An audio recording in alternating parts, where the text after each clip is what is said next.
Hello, everyone. It's Kyle Constant again, Digital Services Librarian at Trails Regional Library for another electronic resource training. This time we're going to be talking a little bit about a service called Heritage Quest. Heritage Quest is a genealogical resource very similar to Ancestry Library Edition, which we've already talked about. So this will probably be a fairly short and sweet training. If there are things that you're curious about, that maybe you're rusty about from Ancestry, go back and watch that one because there's a lot of things that are so similar that it just doesn't make any sense to spend a lot of time with them going over them in Heritage Quest. I'm going to try to show you a few differences between the two services and explain a little bit about why we have both. But in general, they're very, very similar resources. So I'll get started here by showing you the screen that our patrons commonly see when they are going to Heritage Quest from our website from home. This is one of the biggest differences between Heritage Quest and Ancestry. Ancestry is in library use only. It does not allow patrons to use it from home. Whereas Heritage Quest, if they go to our site and click on the link for Heritage Quest, they will be presented with this page. And then they can go to this field that I just clicked in here and put in their barcode number and be given access from home. Again, because a lot of the resources are very, very similar, this is a good alternative for people who can't make it into the library for whatever reason. Again, I'll show you a little bit of the differences and things like that. It's not identical to Ancestry, but it's a good alternative for folks who can't make it. So with that in mind, I'll go on over here to, and then this is what we see when we're in our building. This is actually Ancestry. I should have said that to begin with. This is Ancestry. I wanted to show you a little bit of a quick comparison by going back and forth between Heritage Quest and Ancestry, just to see kind of the extent of how similar these two services are. This is just a quick refresher. This is kind of what Ancestry's homepage looks like. You've got the begin searching button here, receive records at home. You can send documents home, searching census, vitals, military, immigration, census records here.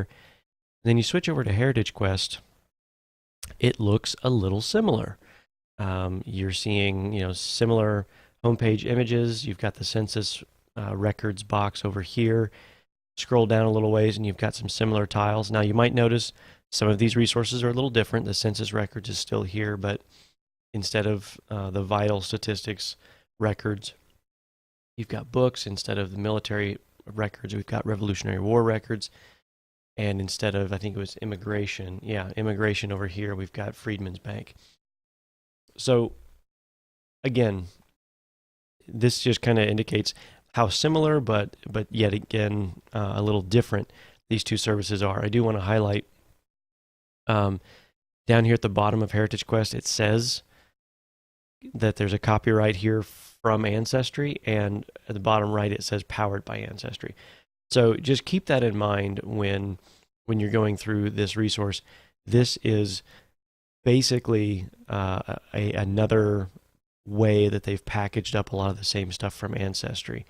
Again, I'll get into a little bit more detail about why we've got both here in just a few minutes. But as far as searching the census records, and that's where a lot of people are going to want to start when they're searching for someone if they've just begun their genealogical research.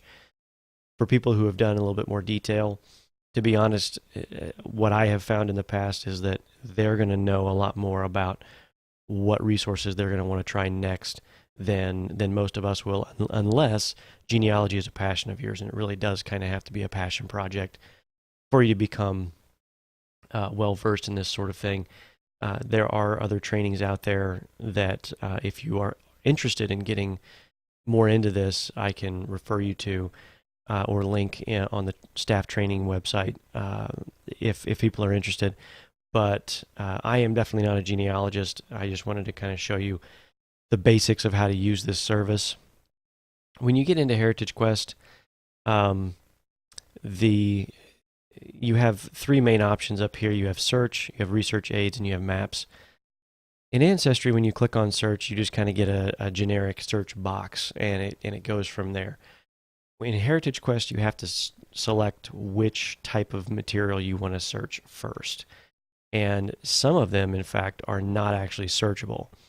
So in some situations, by clicking search and you end up, going into, say, books here, there may be some that actually do not have searchable materials. Now, this presents you with some search fields, so you can search through some materials, but there are other ways of getting to books like this where you can actually search for the title and the author of a specific title, and it may not be a searchable title, but they may still have it available. So you can search for the title itself. Just to be clear, this may be a little confusing. You can search for the title itself, but you may not be able to search within the title. So in other words, putting someone's name in this field may not present all of the results from every book that they've got in their collection, because not all of them are searchable. So just keep that in mind as you're directing people through this. Again, they have a listing of city directories, and you can do some searching there. And my understanding is that those have been pretty thoroughly made searchable.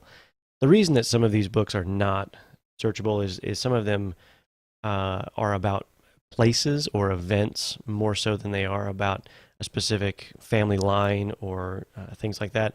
So some of the work is, I think, intended to be done, but it just the full depth of some of this material has not been gone through.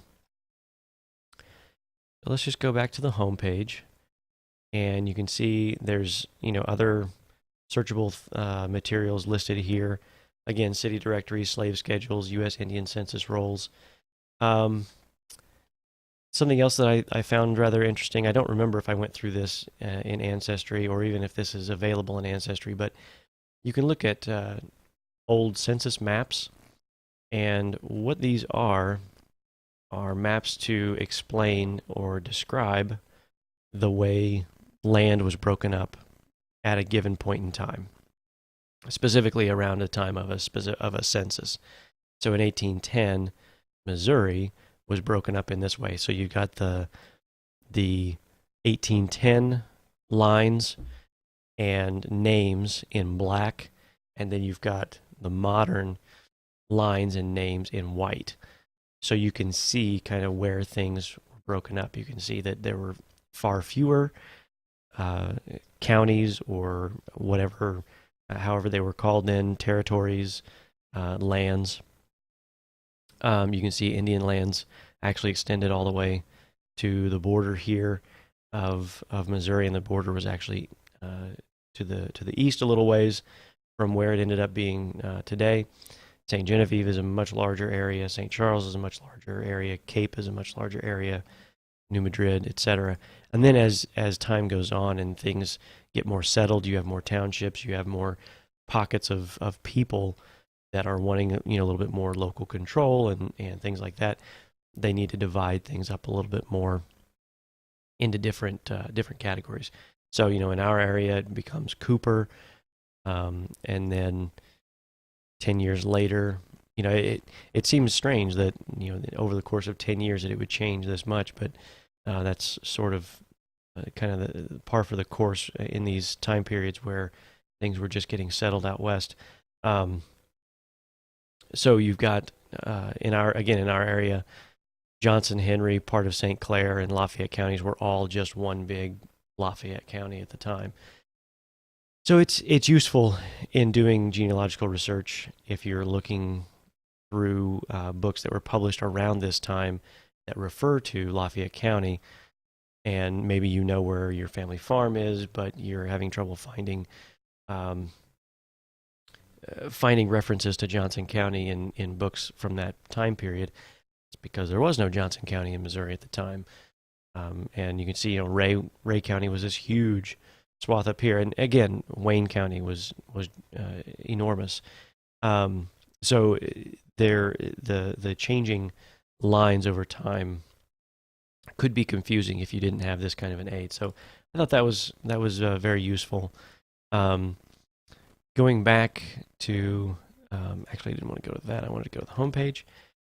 Going back to uh, some of these materials. Another thing that I want to point out, of course, DAR and SAR groups, if they're wanting to trace their heritage back to the Revolutionary War, some of these materials would be good. If you have African Americans who are wanting to research their heritage, Freedmen's Bank is a good resource for that.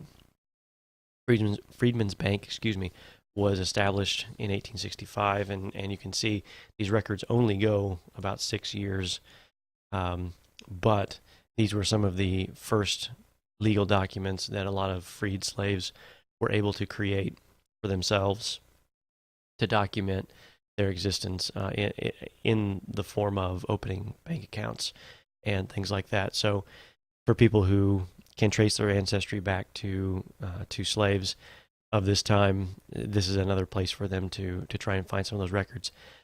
Some of the records before this time are a little difficult to find, and they're probably quite sporadic and quite inconsistent, just because they weren't really recorded in the same way that free people were. Let's see. Something else. Oh, the research aids. I did want to point out one more thing about Heritage Quest. Research aids, if you go here, and then again, I know I kind of already compared it to Ancestry a lot, but when you click on Learning Center in Ancestry, it actually brings up a page that doesn't say Learning Center. It says Research Aids.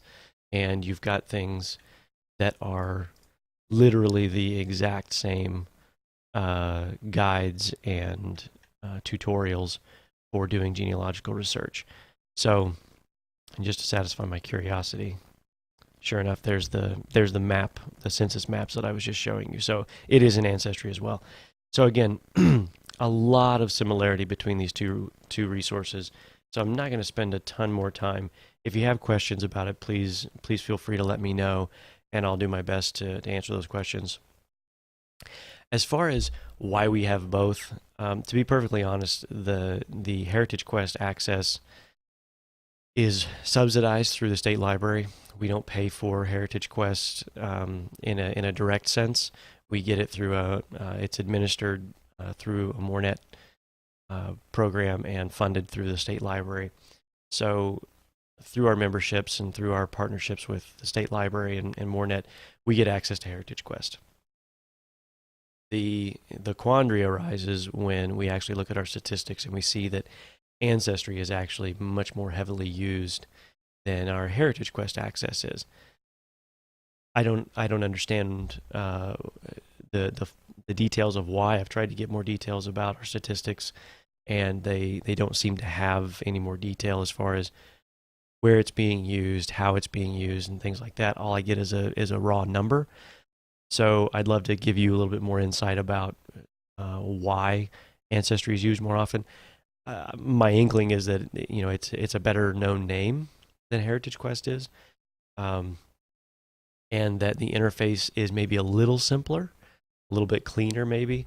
And some people, again, they know Ancestry. There's commercials on TV. They don't know Heritage Quest. So it's probably a resource that Heritage Quest is probably a resource that could use a little bit of promotion, and that's where you all would come in. If you have people that are doing genealogical research, it would be a good idea, I think, to mention to them that a lot of the same materials and records are available through Heritage Quest from home. I think a lot of our patrons would be very appreciative to know that they can access a lot of this stuff from home. And if statistics change and we see a shift from Ancestry to Heritage Quest, then that might be an opportunity for us to save a little bit of money and not carry Heritage Quest and not duplicate some of those records that we currently do. But that's the way it is right now, and neither of them are exorbitantly expensive, And as long as our patrons enjoy using Ancestry, I would anticipate continuing to offer it. But that's just, again, as I'm showing you how similar they are, I kind of anticipated that people would wonder why they're both there. But anyway, that's sort of the justification for that. I appreciate you all watching. Hopefully this has opened up a little bit of this resource to you, and you feel a little bit more comfortable referring patrons to it and showing them how to use it.